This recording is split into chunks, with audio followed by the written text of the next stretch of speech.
그리고 말씀 열리는 총회 대구신학 목회연구원 오늘이 숫자가 111강째입니다. 창세기도 22번째 장이고요. 그래서 오늘 22장을 마치도록 한번 해보겠습니다. 샬롬입니다. 평안하십니까? 평강하십니까? 샬롬, 샬롬, 샬롬. 지난번에 요 글자 우리 좀 이거 공부했습니다. 니르, 등불입니다. 등불. 등불, 니르가 등불입니다. 등불 한번 볼게요. 주의 말씀은 내 발의 등이요 내 길의 빛이니이다. 여기 10편, 119편, 105절 말씀입니다. 그래서 등이 니르입니다. 니르, 니르. 글자도 쉽죠? 니르. 감사합니다. 자, 네르, 베라글리, 데바레카, 데바레카, 웨오르, 리너, 티바티. 요 리드가 안에 들어가서 조금 변형된 겁니다. 복잡하게 생각하지 마시고 주의 말씀은 내 발의 등이요 내 길의 빛이니이다. 네르, 레라글리, 데바레카, 웨오르, 리너, 티바티. 요게 이제 처음 하면 조금 어려울 수도 있는데 그냥 입으로 한 번씩 익혀보시면 좋을 것 같습니다. 자, 요거는 좀 쉽습니다. 구름기둥, 불기둥 지난번에 한번 했거든요. 구름기둥이 아무드 아난입니다. 구름이 아난이거든요. 아무드 아난. 아무드 아난. 불기둥이 아무드 에시입니다. 에시가 불이거든요. 아무드 아난, 아무드 에시. 그래서 이제 성경 말씀 전하실 때 말씀 속에서 이런 거를 키보리오로 한 번씩 사용하시면 은혜가 더 될 수 있습니다. 아무드 아난, 아무드 에시. 아무드 아난, 아무드 에시. 자, 여기서 이제 우리가 직접 바로 외워가지고 하기는 좀 어렵더라도 입으로 익히시면 되고요. 가능한 한 자주 반복합니다. 그러니까 이제 한 번 나오고 두 번 나오고 세서 번 나올 때 그때 익히시면 됩니다. 자, 오늘은 이 말씀으로 시작을 합니다. 복음의 역사성과 정통성. 그래서 우리는 구약에 대해서 어떠신 분은 구약은 필요 없다 이렇게 이야기하시는 분도 있는데 신약과 구약은 연결되어 있습니다. 필요 없는 게 아닙니다. 그래서 그걸 한번 살펴보도록 하겠습니다. 자, 복음의 역사성과 전통성. 빠사르가 이게 우리가 했는 단어인데 살입니다. 살. 우리가 잘 알고 있는 단어는 살, 육체, 살밖에 없는 인간 빠사르라고 이야기하는데 요게 다른 뜻도 있습니다. 좋은 소식이라는 뜻도 있습니다. 그래서 히브리어는 단어의 뜻이 하나만 있는 게 아니에요. 일례로 바라크라는 게 복이죠. 복. 바라크. 복이 저주라는 뜻도 있습니다. 그래서 문맥에 들어가서 그것을 정확하게 해석을 해야지 단어만 보고 뭐다고 이야기하기는 어렵다는 거죠. 이것도 마찬가지입니다. 빠사르, 좋은 소식. 신약에 오면 요 좋은 소식이 요한겔리온, 복음입니다. 복음. 그래서 복음이 구약에서는 빠사르라는 단어를 사용했다는 거. 복음이란 단순히 예수를 믿으면 구원받는다는 이야기에 불과할까요? 한번 생각해 보십니다. 한번 생각해 보시기 바랍니다. 복음입니다. 그것도 복음입니다. 단순히 요것만이 복음일까요? 이런 뜻입니다. 그런 건 아니라는 거죠. 예수 믿으면 구원받는다는 이야기 복음입니다. 요것만이 복음이 아니라는 거죠.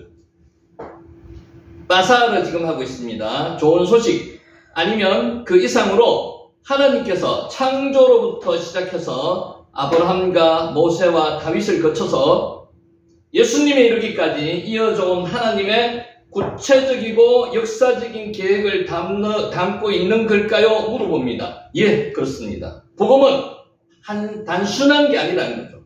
예수님에게 이르기까지 이어져 온 하나님의 구체적이고 역사적인 계획을 담고 있는 게 그게 복음이라는 거죠. 그게 뭐라고요? 좋은 소식, 요한겔리온, 빠사르입니다. 오늘 우리는 복음의 역사성, 전통성, 그리고 역동성을 함께 탐구하며 복음이 단지 과거에 머무르는 사건이 아니라 현재 우리에게도 일어나고 있는 사건이라는 거죠. 오늘날 우리 삶 속에서도 강력하게 역사하고 있다는 사실을 한번 살펴보고자 하는 겁니다. 빠사르, 글자 한번 보세요. 요게 살, 우리의 살, 인간의 살이라는 뜻도 있고요. 좋은 소식이라는 뜻도 있습니다. 마가는 초대교회의 복음이 무엇인지 기록하였습니다. 자, 전승에 따르면요. 그는 베드로가 여러 나라에서 전도할 때 통역했습니다. 마가가 통역하면서 베드로의 설교를 거의 다 외우다시피 했습니다. 예전에는요, 부목사님들이 하시는 일이 원로 목사님 내지는 원 목사님, 담임 목사님의 설교를 받아 적으면서 설교 공부를 했습니다. 이때도 마찬가지였습니다. 마가는 베드로의 설교를 통역하면서 들으면서 그것을 거의 외웠습니다. 마가는 후에 마가복음을 기록하며 초대교회가 전한 예수 그리스도의 복음을 설명합니다. 누가요? 마가가 그랬다는 거죠. 자, 마가복음 1장 1절은 이렇게 시작합니다. 기억하십니까? 하나님의 아들 예수 그리스도의 복음의 시작이다. 복음의 시작이다. 마가복음 1장 1절입니다. 마가복음이 말하는 복음은 예수님이 십자가가 죽음과 부활로 이어지는 예수님 이야기입니다. 다시 할게요. 마가복음에서 말하는 복음은 예수님의 십자가 죽음 그리고 부활 이어지는 예수님에 대한 이야기입니다. 근데 이게 끝이 아니고 단순하게 이것만이 아니라는 겁니다. 근데 마가복음 1장 14절 15절에서는 예수님의 사역을 이렇게 설명하고 있습니다. 요한이 잡힌 후 예수께서 갈릴리에 오셔서 하나님의 복음을 전파하여 이르시되 때가 찼고 하나님의 나라가 가까웠으니 회개하고 복음을 믿으라 하시더라. 자, 여기서 질문이 있습니다. 자유주의 신학자들은 마가복음 1장 1절의 복음은 예수님에 관한 이야기고요. 방금 읽었던 14절의 복음은 예수님이 전한 메시지로 서로 다르다고 이야기를 합니다. 근데 실제로 다를까요? 근데 실제 의도는 다르지 않습니다. 같은 내용이라는 거죠. 예수님께서 전파한 복음은 자신의 사역 그리고 십자가 죽음 부활을 중심으로 이루어졌습니다. 마가복음 10장 45절에서 예수님이 직접 말씀하셨습니다. 어떻게 해요? 인자가 온 것은 섬김을 받으려 함이 아니라 도리어 섬기려 하고 자기 목숨을 많은 사람의 대속물로 주려 함이니라 라고 마가복음 10장 45절에 말씀하셨습니다. 지금 우리가 뭐 하고 있습니까? 빠사르, 기쁜 소식, 좋은 소식 이야기하고 있습니다. 요한겔리온이라고도 하죠. 헬라어로. 예수님은 자신이 전파하는 복음의 본질이 대속의 죽음과 부활임을 분명히 말씀하셨습니다. 복음입니다. 자기가 십자가에 달려 돌아가실 일, 그리고 자기가 다시 부활하실 일, 그것을 말씀하셨다는 거죠. 이 복음이 역사적 흐름 속에서 어떻게 이어졌는지를 살펴보는 것이 중요합니다. 그럼 여기 단순하게 신학에서만 나오는 사건이냐? 그렇지 않다는 거죠. 창세기부터 쭉 계속 연결되어 있다는 겁니다. 역사적으로 연결되어 있다는 겁니다. 빠사르, 좋은 소식입니다. 스데반의 설교, 사도행전 7장에 나오죠. 바울의 설교, 사도행전 13장에 나옵니다. 모두가 어떻게 했습니까? 구약의 이야기에서 시작해서 예수님께로 연결됩니다. 그러면 서로 연결이 된다는 이야기예요. 쭉 연결이 된다는 이야기입니다. 복음은 어느 날 갑자기 생겨난 이야기가 아닙니다. 예수님이 태어나셔서 생겨난 이야기가 아니고요. 구약시대 창세기부터 창조 때부터 계속 내려오던 이야기라는 거죠. 창조에서 시작하여서 아브라함과 이스라엘의 역사를 거쳐서 예수님에게로 이어진 하나님의 구체적인 계획이 복음이라는 거죠. 그게 뭐라고요? 빠사르, 기쁜 소식, 요한겔리온. 사도들이 복음을 전할 때마다 성경대로라는 표현을 반복적으로 사용한 이유도 바로 여기에 있습니다. 성경대로, 그 성경이 뭐죠? 구약입니다. 구약에 말씀하신 대로 이런 뜻입니다. 그들은 예수님의 이야기가 구약의 약속을 성취한 역사적인 사건임을 강조했습니다. 그래서 복음은 단순하게 신학적인 사건만 이야기하는 게 아니죠. 그것은 마지막 절정의 사건을 이야기하는 겁니다. 이를 통해서 예수님이 하나님의 구속 계획의 정점이라는 것을 확신했습니다. 이러한 역사적인 연속성은 복음의 핵심입니다. 그게 복음의 핵심이라는 거죠. 빠사르, 기쁜 소식, 좋은 소식. 복음은 창조 때부터 시작된 하나님의 구원 이야기가 예수님을 통해서 완성되었다는 겁니다. 그래서 예수님의 정점을 이루었다는 겁니다. 예수님 때가. 이 복음이 오늘 우리에게까지 이어져 오고 있음을 나타내주고 있습니다. 여러분, 복음은 단순하게 그냥 소식이 좋은 소식이 아니고요. 복음은 능력이 있습니다. 복음은 힘이 있습니다. 그것까지 오늘 말씀을 드릴게요. 누가복음 4장에서는 예수님께서 나사렛 회당에서 하신 설교가 나옵니다. 어떻게 하셨어요? 예수님은 이사야서를 인용하여서 이렇게 말씀하셨습니다. 기억하실 겁니다. 내게 기름을 부으시고 나를 보내사 포로된 자에게 자유를, 눈먼 자에게 다시 보게 함을 전파하며 눌린 자를 자유롭게 하고 주의 은혜의 해를 전파하게 하려 하심이라. 누가복음 4장 18절 19절 말씀입니다. 이사야서에서 나오는 말씀을 예수님께서 인용하셨는 거죠. 이 글이 오늘 너희 귀에 응하였느니라. 누가복음 4장 21절 말씀입니다. 자, 이 말씀에는 세 가지 중요한 메시지가 담겨 있습니다. 한번 잘 살펴보세요. 첫째, 예수님께서 이 땅에 해방을 가져오실 것이라는 점. 첫째, 죄의 구속에서 해방시킨다는 거죠. 두 번째, 그 해방이 성경대로 이루어졌다는 것. 구약에 말씀하신 대로, 하나님께서 말씀하신 대로 그대로 이루어졌다는 겁니다. 세 번째, 이 말씀이 지금 이 순간에도 저와 여러분에게도 성취되고 있다는 점입니다. 그게 복음이라는 거죠. 그게 예수님께서 말씀하신 거예요. 복음은 구약에서부터 이어져온 하나님의 역사적 섭리가 예수님에게 정점을 이루고요. 현재 저와 여러분에게도, 우리들에게도, 청중에게도 계속해서 이루어진다는 게 그게 복음이라는 거죠. 그게 뭐라고요? 빠사르, 유한겔리온, 기쁜 소식이라는 겁니다. 좋은 소식이라는 겁니다. 이 말씀을 통해서 우리는 예수님이 단순히 과거의 인물이 아니라 지금도 우리에게 역사하시는 구원의 주님을 알 수 있습니다. 지금도 우리에게 역사하시는 분이라는 거죠. 그게 복음이라는 겁니다. 사도행전 16장 이후의 우리에게 이야기에서 사도들은 자신들의 여정을 설명할 때 3인칭을 사용하다가 16장 10절을 이유로 주가 우리로 바뀝니다. 물론 여기에서 이 사도행전을 기록한 누가가 합류했기 때문에 우리라는 이야기를 한다고 하는 표현도 맞습니다만 실제로 그 의미 외에 다른 의미, 우리라는 의미가 들어간다는 겁니다. 이는 복음이 단지 그들만의 이야기가 아니라는 겁니다. 다른 사람들만 이야기가 아니고요. 우리들의 이야기라는 겁니다. 우리들의 이야기. 듣는 청중을 포함한 모든 사람의 이야기로 확장되고 있다는 것을 나타냅니다. 복음은 한 사람, 두 사람의 이야기만 아니에요. 우리 전체 이야기입니다. 예를 들어서 사도행전 21장에서는 바울이 예루살렘에 도착했을 때 형제들이 우리를 기꺼이 영접하거느리라고 기록했습니다. 여기서 우리는이라는 표현은 복음이 단지 개인적인 경험이나 과거의 사건, 일변의 사건, 일부분의 사건을 이야기하는 것이 아니라요. 모든 신자와 함께 나누는 공동의 이야기라는 겁니다. 복음은 우리에게 관련된 이야기라는 거죠. 복음은 과거의 사건에 갇힌 것이 아닙니다. 지금도 우리 삶에서 강력하게 역사하시는 생명의 사건입니다. 오늘 저와 여러분에게도 이 복음의 사건이 강력하게 역사하고 있습니다. 복음에는 능력이 있습니다.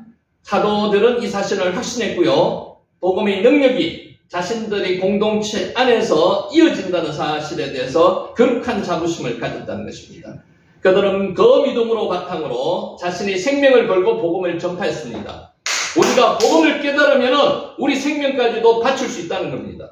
예를 들어서 바울은 자신의 사역을 통해서 이방인들에게 복음을 전하며 많은 어려움을 겪었습니다만은 모든 순환 속에서도 복음의 역사성을 확신했습니다. 이런 확신이 있으면 두렵지 않습니다. 무섭지 않습니다. 나는 선한 싸움을 싸우고 나의 달려갈 길을 마치고 믿음을 지켰으니 이제 후로는 나를 위하여 의의 면류관이 예비되었으므로 디모데후서 4장 7절 8절 말씀입니다. 바울이 이러한 고백은 복음이 단지 과거에 머무르는 사건이 아니라는 겁니다. 현재 우리에게 일어나는 사건이라는 겁니다. 현재와 미래를 관통하는 하나님의 구원 역사임을 보여주고 있는 겁니다. 오늘날 우리에게 부족한 것이 무엇일까요? 한번 생각해 보시기 바랍니다. 하나님께서 구약에서부터 시작해서 예수님의 십자가 부활을 통해서 이어져 온 하나님의 구체적인 계획을 여러분 믿습니까? 여러분 이것을 우리는 잘 믿지 못하고 있어요. 믿습니까? 믿어야 됩니다. 구약을 경시하거나 무시하려는 태도가 있습니다. 일부 신학자들 중에서도 이제 구약은 필요 없다고 이야기하시는 분도 있습니다. 그렇지 않습니다. 복음은 하나님의 창조시부터 계속 쭉 이어내려왔는 겁니다. 구약을 단지 옛날 이야기나 현재와는 무관한 이스라엘의 율법, 법률 모험으로 치부하는 경우가 많습니다만 그렇지 않다는 거죠. 그러나 구약은 예수님을 통해서 성취될 하나님의 구원 계획을 담고 있는 게 구약이라는 겁니다. 빠사르, 기쁜 소식, 좋은 소식, 복음입니다.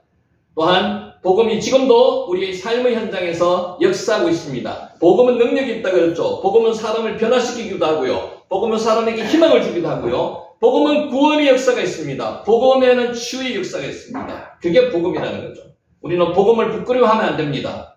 기독교인으로서 정체성을 숨기고 싶어하는 이유도 복음의 역동성, 방금 말씀하신 역동성, 현장성을 경험하지 못했기, 본인이 체험하지 못했기 때문에 그렇다는 거죠. 내가 복음을 부끄러워하지 아니하노니 이 복음은 모든 믿는 자에게 구원을 주시는 하나님의 능력이 됨이라. 로마서 1장 16절 말씀입니다. 우리는 이 말씀을 마음에 새겨야 합니다. 복음이 단지 예수 믿고 천국 가는 그런 값싼 약속이 아니라는 거죠. 그보다 훨씬 차원이 높습니다.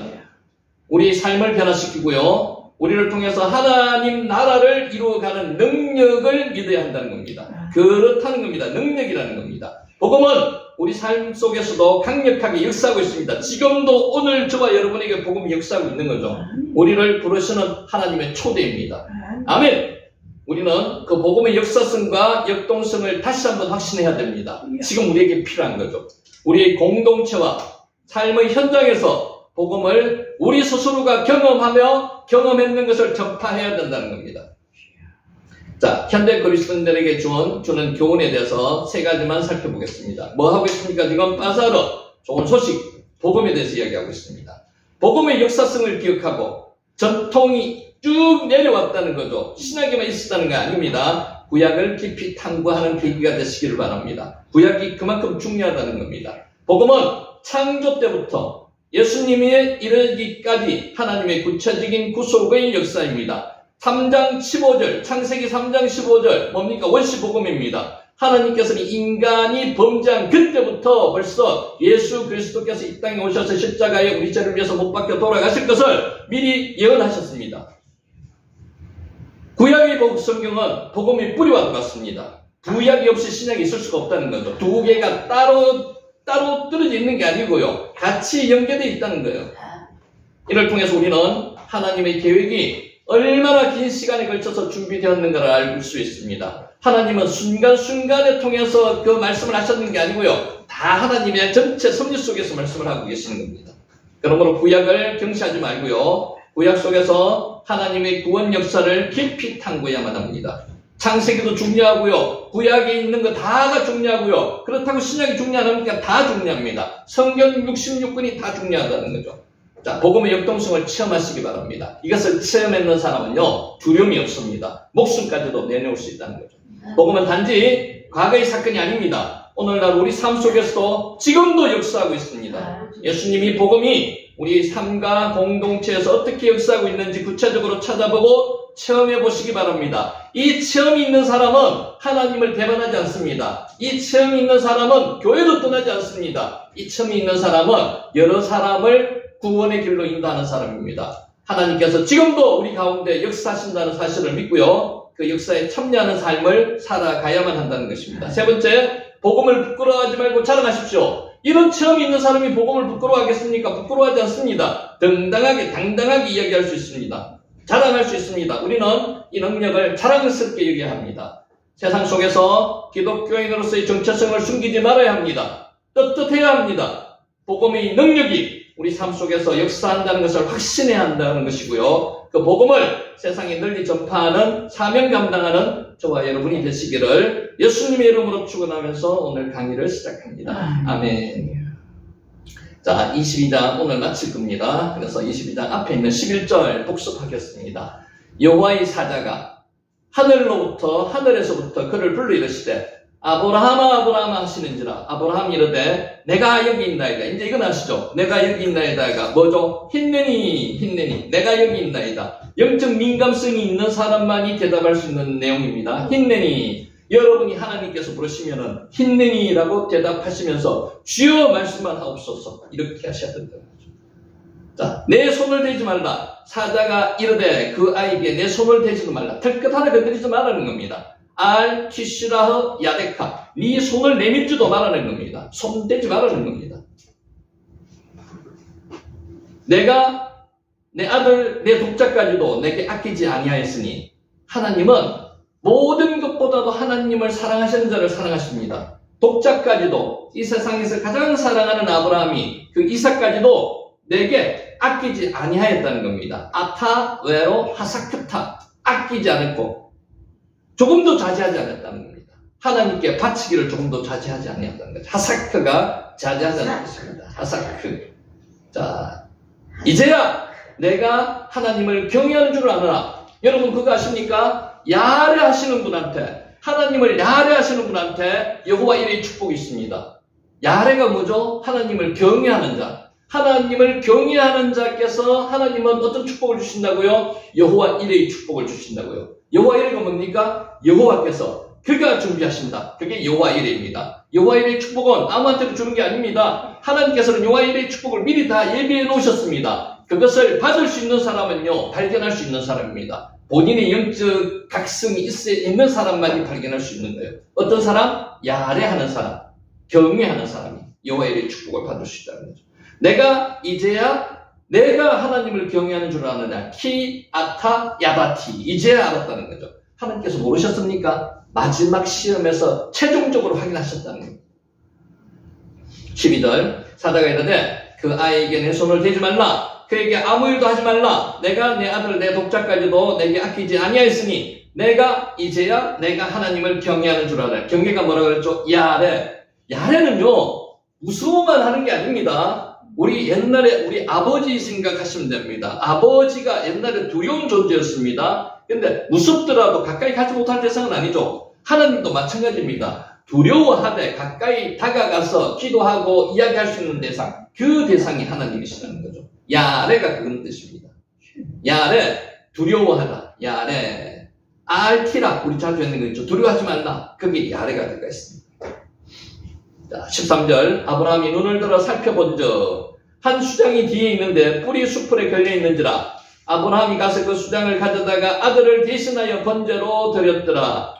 자, 아브라함에게 하나님께서 손도 대지 말라. 이삭에게 털끝 하나도 대지 말라고 이야기하셨는데 아브라함이 느꼈습니다. 아, 그러면 하나님께서 다른 재물을 준비하셨구나. 그래서 살펴보게 되었다는 거죠. 이건 영적 민감성, 하나님과의 기도가 교통하는 사람만이 가질 수 있는 느낌입니다. 아브라함이 눈을 들어 살펴봤습니다. 아야르 왜 힌네. 여기도 힌네가 들어갔는데 이게 무슨 뜻인가 하면요.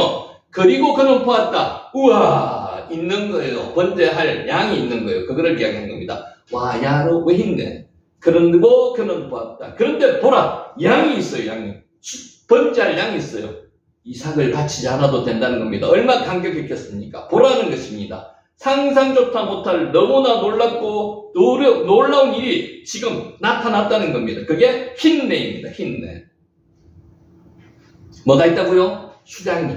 한 수장이 수풀에 걸려있다는 겁니다. 이게 우리는 지금 잘 못 느끼지만 수장이 수풀에 걸려가지고 도망 못하고 있을 그런 확률은 거의 없습니다. 그런데 여기서는 걸려있어요. 이건 누가 하셨다고요? 하나님께서 하셨다는 겁니다. 한 수장이 아인이 수장입니다. 수장 한 마리가 걸려있습니다. 이것은 단어 자체가요.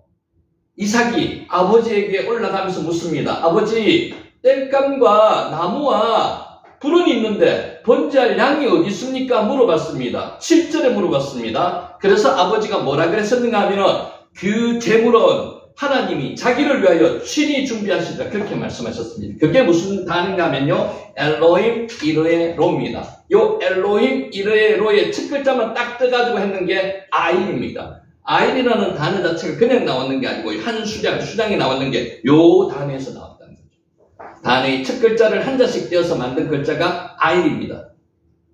아인. 요게 요 단어가 수양인데요. 요 단어가 그냥 수장이 나왔는 게 아니고요. 아버지, 번제할 양은 어디 있습니까? 물어봤을 때, 스스로, 하나님께서, 여호와께서 스스로 준비하시리라, 여기 앞 글자를 닦는 게 아인이다. 자, 이제, 지난번에 요 글자 있죠? 요 글자가 상당히 우리한테는 지금 중요한 단어입니다. 요 글자는 오늘 꼭 알아놓으시기 바랍니다. 그래서 다시 반복합니다. 세바크입니다. 세바크. 세바크가 덤불, 수풀이라는 겁니다. 우리 한글 성경에서는 수풀이라 나와있죠? 수풀에 양의 뿔이 걸려있는 겁니다. 수풀에. 그 수풀이 어떤 수풀이라고요?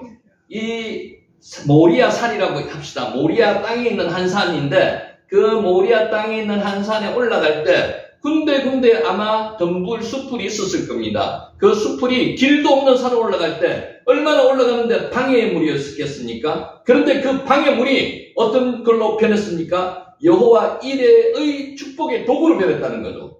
이게 뭘 나타내는가 하면요. 우리에게는 하나님께서 주시는 시험을 할 때 환난과 고난이 닥쳐올 수 있습니다. 아마 닥쳐올 겁니다. 반드시 닥쳐올 겁니다. 이 환난과 고난은 그냥 환난과 고난에서 끝나는 게 아니라는 거죠. 뭐라고요? 하나님께서 주시는 여호와 일의 축복의 도구로 쓰인다는 겁니다. 환난이 오면요, 하나님께서 내게 축복을 주시는 갑다, 그렇게 생각하시라는 겁니다. 그러면 그 환난을 통해서 하나님께서는 여호와 일의 축복을 주신다는 겁니다. 그게 뭐라고요? 그게 세바크입니다. 세바크. 여러분 힘들고 어렵죠? 힘들고 어려운 일은 다 있습니다. 그 있는 과정 중에서 하나님은 뭘 생각하시라고요? 여호와, 그 세바크에서 여호와 이르를 생각하시라는 겁니다. 그게 세바크입니다. 세바크. 자, 14절 읽습니다. 아브라함이 그 땅 이름을 여호와 이레라 했으므로 오늘날까지 사람들이 이르기를 여호와의 산에서 준비되리라 하더라. 여호와 이레는요, 그 당시 땅을 이야기하는 겁니다. 여호와께서 그가 준비하시리라. 그게 여호와 이레거든요. 여호와 이레는 풀어보면요, 예호와라는 단어 앞에 여호와라는 단어가 없더라도 이레만 있더라도 문장이 형성이 됩니다. 누가요? 그가 준비하시리라. 그게 이레거든요. 이르에입니다. 이르에. 그래서 여호와까지 더 붙여가지고 그가 누구예요? 하나님 강조하는 겁니다. 여호와께서 그가 준비하시리라. 그게 여호와 이르에입니다. 이르에. 그래서 그 땅 이름을 여호와 이레라고 했는 거고요. 지금은 그게 변해서 하나님께서 준비하시리라, 이걸로 변형되는 겁니다. 지금은 땅 이름으로 이야기하는 게 아니죠. 자, 직역하면은 여호와께서 자신을 보이신다. 라는 단어 중에서 보이다는 뜻도 있고 준비하다는 뜻도 있습니다. 그래서 여호와께서 자신을 보이신다는 뜻도 있고요, 여호와께서 준비하신다는 뜻도 있습니다. 자, 본문의 관심사는 하나님께서 나타나셨는지에 가는 게 아니라요, 하나님께서 모리아 산상의 번제를 어떻게 준비하셨는지가 중요하다는 거죠. 숯불에 양의 뿔을 걸리게 하셔서 준비하셨다는 거죠. 그것이 여호와, 원어로는 이르에, 그게 여호와 이레라고 지금 우리가 이야기하고 있는 겁니다. 아브라함은 하나님의 요구에 언제라도 따를 수 있도록 철저히 준비하여서 하나님 앞에 믿음을 가지고 나섰다는 겁니다. 그랬더니만 하나님께서 여호와 이레의 축복을 허락하셨다는 겁니다. 자기를 위하여 친히 준비하셨다는 겁니다. 누구를 위하여? 아브라함을 위해서 준비하셨는 게 아니에요. 하나님 본인 스스로 자신을 위해서 준비하셨다는 겁니다. 그게 여호와 이레의 축복이라는 겁니다. 16절 이르시되, 여호와께서 이르시되 내가 나를 가르쳐 맹세하노니 내가 이같이 행하여 내 아들 내 독자까지도 아끼지 아니하였은즉. 여러분, 맹세는 누구에게 하는 거죠? 맹세는 약한 자가 강한 자에게 하는 게 맹세입니다. 그리고 대등한 입장에서 하거나. 근데 오늘 하나님께서는 본인이 맹세를 하셨어요. 뭐라고? 내가 나를 가르쳐 맹세하노니. 강한 자에게 맹세할 강한 자가 없습니다. 그래서 하나님이 제일 강하시니까, 제일 높으시니까 본인 스스로가 본인에게 맹세하시는 거예요. 그래서 내가 나를 가르쳐 맹세하노니 내가 이같이 행하여 내 아들 내 독자도 아끼지 아니하였은즉. 하나님께서 최상의 칭찬을 해주시는 거죠. 사바, 맹세하다는 겁니다. 세바가 일곱이라는 뜻이고요, 사바가 맹세하다는 것입니다. 버엘세바라고도 이야기하고요, 버엘사바라고도 이야기합니다. 그래서 맹세의 우물이라고도 이야기하고요, 맹세의 약속의 일곱 우물이라고도 이야기하고, 약속의 우물이라고 이야기하는 게 버엘세바, 버엘사바입니다. 자, 내가 나를 가리켜 맹세하노니. 누가요? 하나님 스스로가 본인한테 맹세하신다는 겁니다. 하나님 이러실 필요가 전혀 없습니다. 인간을 위해서 지금 이런 약속을 해주시는 거죠. 여기까지 지난번에 했습니다. 자, 오늘은 들어갑니다. 17절. 내가 내게 큰 복을 주고 내 씨가 크게 번성하여 하늘의 별과 같고 바닷가의 모래와 같게 하리니 내 씨가 그 대적의 성문을 차지하리라. 이 대적의 성문을 차지하려는 이 관용구가 자주 나옵니다. 이거 한번 볼게요. 내가 내게 큰 복을 주고. 여러분, 복지 큰 복이 있고 작은 복이 있을까요? 질문입니다. 권사님 어떨까요? 큰 복이 있고 작은 복이 있을까요? 있습니까? 자, 하나님께서 주시는 복은 다 큰 복이에요. 작은 복이 없습니다. 그래서 큰 복, 작은 복 나눌 필요가 없어요. 여기서는 의역을 했는 겁니다. 내가 내게 큰 복을 주고. 이게 한글 성경의 한계라고 보시면 됩니다. 잘못됐다는 게 아니고요. 하나님께서 주시는 복은 어떤 복이라고요? 전부 다 큰 복이에요. 작은 복 없습니다. 하나님께서 주시는. 근데 하나님께서 내게 복을 준다는 것은 큰 복을 주시겠다는 의미이기 때문에 큰 복이라고 번역을 원어에는 없습니다. 자, 볼게요. 내가 내게 큰 복을 주고 키, 바레크, 아바레크, 카라고 해가지고 복을, 그러니까 바라크를 두 번이나 연속해서 썼다는 거, 강조했다는 겁니다. 직역하면 이렇습니다. 그래서 내가 내게 정말로 복을 주고 있다는 겁니다. 그러니까 히브리어에서 어법 중에서 강조할 때는 단어를 두 번 쓰는 겁니다. 바라크 단어를 두 번 써가지고 반드시 복을 주겠다는 겁니다. 정말로 복을 주겠다는 겁니다. 이것을 의역을 할 때 어떻게 했다고요? 큰 복이라고 의역을 했습니다. 그래서 우리는 반드시 하나님께서 복을 주신다, 이렇게 해석하시는 게 맞습니다.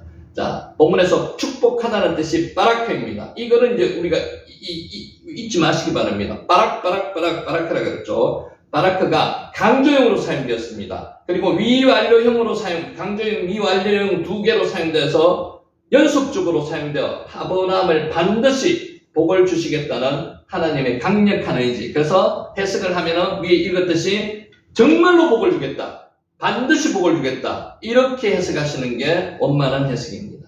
결국 하나님은 자신을 향한 아브라함의 경외하는 마음을 확인하셨으므로 하나님 역시 아브라함에 대한 귀한 복을 주시겠다고 확언하셨던 것입니다. 아브라함은 지금 마지막 나사를 통과했습니다. 나사가 뭐라고 그랬죠? 시험입니다. 시험. 하나님께서 주시는 시험을 아브라함은 지금 통과했습니다. 그래서 아브라함에게 하나님께서 반드시 복을 주시겠다고 말씀하시는 겁니다. 바라크, 요거 참 보세요. 바라크, 요게 복입니다. 요게 저주도 된다고 말씀드렸습니다. 문맥에 따라서 바라크를 잘 해석하셔야 돼요. 바라크, 복입니다.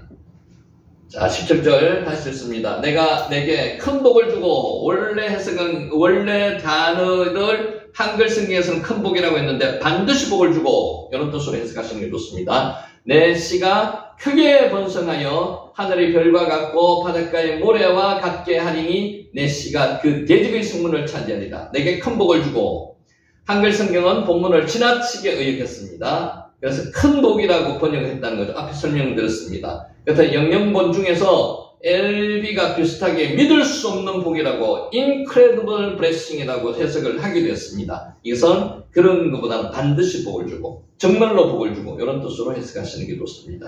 NIV나 RSV는 부정사의 강조법을 써서 해석을 했는데 이렇게 했습니다. 각각 반드시 복을 주겠다, 꼭 복을 주겠다, 이렇게 해석을 했습니다. 그래서 영어 성경도 마찬가지로 종류별로 조금씩 차이가 나는데 우리가 지금 하고자 하는 것은 히브리어를 가장 원어대로 잘 번역했는 게 어느 건가를 그거를 찾아가지고 지금 말씀을 드리는 거예요. 자, 한글 성경도 약간씩 어감이 다르게 번역을 해놨는 게 많습니다. 지금 말씀드리는 거는 원어 그대로 번역을 하는 게 제일 좋다는 거죠.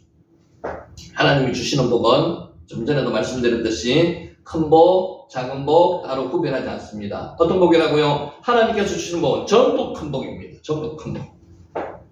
자, 하나님께서 주시는 복은 모두 큰 복이다. 신학적 면에서 볼 때뿐만 아니라 문법적 면에서도 위에서 살펴본 대로 부정사의 강조용법을 살려서 본문은 어떻게 해석하는 게 좋냐 하면 꼭 복을 주겠다, 반드시 복을 주겠다, 이렇게 말씀을 하고 있습니다. 내가 내게 큰 복을 주고, 요게 내가 내게 반드시 복을 주고, 이렇게 해석하시는 게 맞다는 거죠.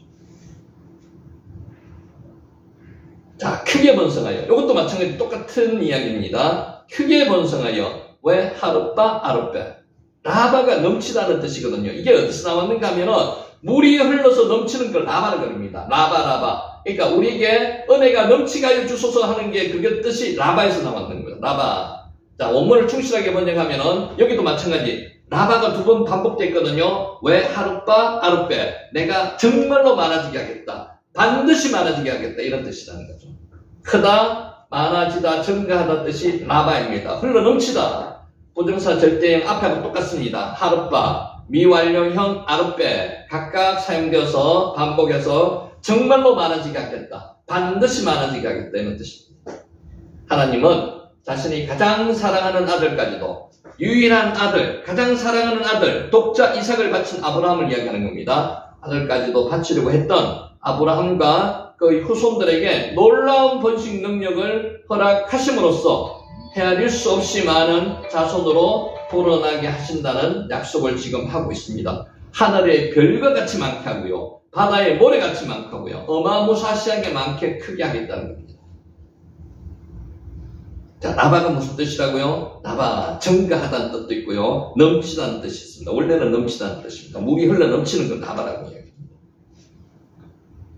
자, 원문에 충실하게 이것도 번역하면은 내가 정말로 많아지게 하겠다, 반드시 많아지게 하겠다, 이런 뜻입니다. 크다, 많아지다, 증가하다가 라바라고 말씀드렸고요. 여기에 부정사 절대형하고 미완료형이 사용되어 가지고 정말로 반드시 이런 뜻으로 사용되었습니다. 하나님은 자신이 가장 사랑하는 아들까지도 바치려고 했던 아브라함과 그의 후손들에게, 아브라함뿐만 아니라 그의 후손들에게 놀라운 번식 능력을 허락하심으로써 헤아릴 수 없이 많은 자손으로 불어나게 하신다는 약속을 하셨고요. 성취하셨습니다. 하나님께서 말씀하신 것은 하나도 땅에 떨어지지 않습니다. 반드시 성취하십니다.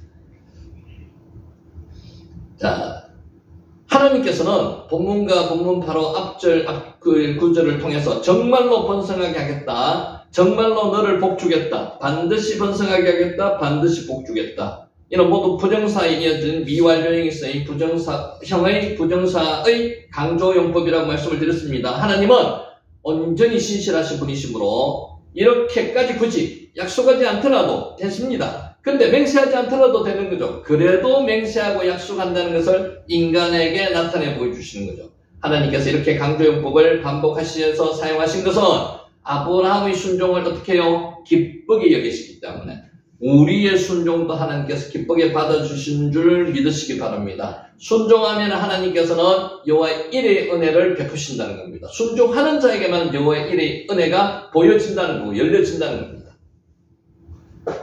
자, 즉 아브라함이 그의 행위로 하나님에 대한 자기의 사랑을 보였으므로 하나님께서 가장 극적인 표현 방법을 선택하여서 지금 이게 인간이 사용할 수 있는 용법 중에서 가장 최상급이라고 보시면 됩니다. 이 용법을 하나님께서 지금 사용하고 계시는 거죠. 인간의 단어로는요, 하나님을 표현할 수 있는 방법의 단어를 찾기가 힘듭니다. 하나님께서 주시는 축복의 양이나 크기를 따지기가 힘듭니다. 그렇기 때문에 최상급을 지금 사용해서 지금 말씀하고 있다는 거죠. 반드시 정말로 복주고 번성하게 만드신다고 하나님께서 지금 인간이 사용하고 있는 방법 중에서 최상급을 가져오셔서 지금 말씀하고 계시는 겁니다. 자신의 아브라함에 대한 사랑을 지금 표현하고 계시는 겁니다. 여러분, 아브라함만 그렇겠습니까? 저와 여러분들이 하나님의 말씀에 순종을 하시더라도 오늘 이와 같은 반드시 정말로 축복하고 번성의 축복을 하는 말씀을 분명히 하실 겁니다. 자, 우리는 절대 순종을 통해서 하나님을 감동시키는 사람인가? 저와 여러분 반성하시면서 한번 생각해 보시기 바랍니다. 아니면 마지못해서 하나님의 뜻을 거역하지 못하고 따라가는 억지 순종의 사람인가? 한번 생각해 보시기 바랍니다. 누구나 처음부터 완벽한 사람은 없습니다. 아브라함도 처음부터 완벽하지 않았습니다. 그래서 제가 말씀드렸죠, 누차. 아브라함을 보면서 참 나름대로 위안이 된다고 말씀드린 이유가 그 때문에 그렇습니다. 지금 순종을 안 하셨고 지금 순종을 덜 하셨더라도 상관없습니다. 지금부터 하시면 됩니다. 아브라함도 하나님께서 바뀌는 시점이 언제부터 바뀌었습니까? 그 아들을 낳고부터 바뀌었습니다. 이삭을 낳고부터 바뀌었습니다. 지금도 오늘 이 순간으로 통해서 역사가 바뀌는 역사가 있으시기를 예수님의 이름으로 축원합니다. 아멘.